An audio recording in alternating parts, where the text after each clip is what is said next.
another first time experience. First time kong mag-e-bike sa highway. Natatawa ako habang ine-edit ko tong video. Grabe yung mga reaction ng mukha ko pala. Yung feeling na kinakabahan ka pero sabay na baga excited ka pa din.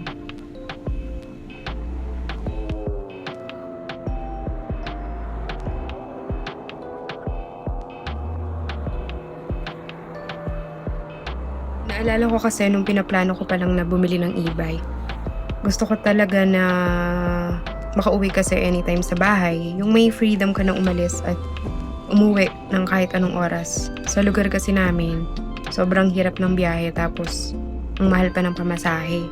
So, bonus pa is wala akong gastos sa gasolina at eco-friendly. So, ayun, buo na talaga yung loob ko na bumili ng e-bike. Which is itong si Snowy. O, diba? May pangalan agad.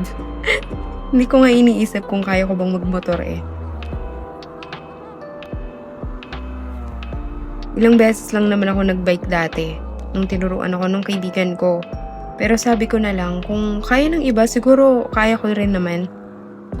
And then ayun, nakabili ako ng e-bike. Pero isang linggo, siyang nakastock. Hindi ko siya pinractice kasi super kinakabahan ako. Walang magtuturo sa akin. Then one random night, around 2 a.m., random madiling araw pala. So sabi ko, bahala na, try ko na to. So ayun, grabe, sobrang proud ako sa sarili ko. Nakarating ako sa pinuntahan ko at nakauwi din naman ng matiwasay.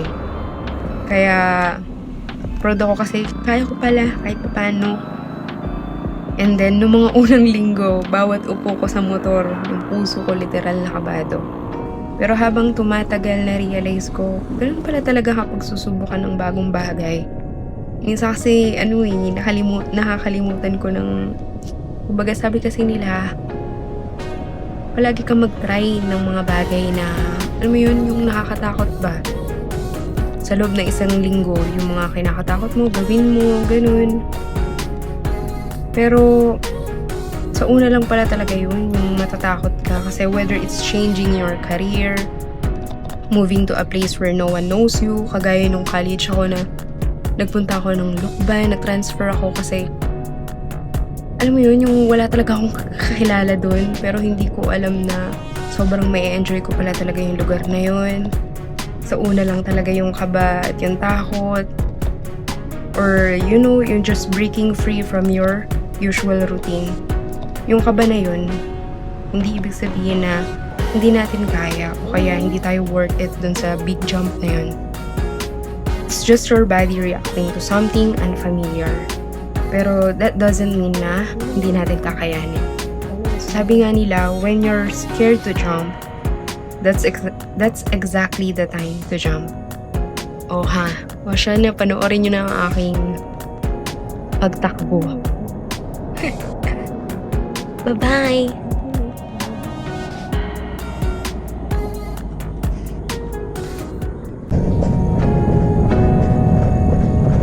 Um, 5:35 na. Kaya, medyo maliwanag na.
Time check.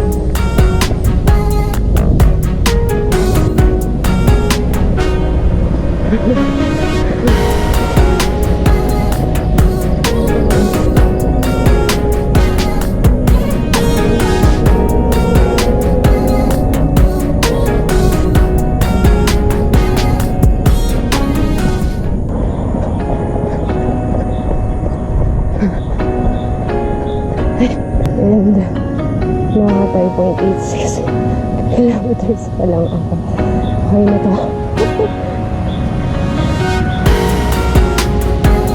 Hindi na ako.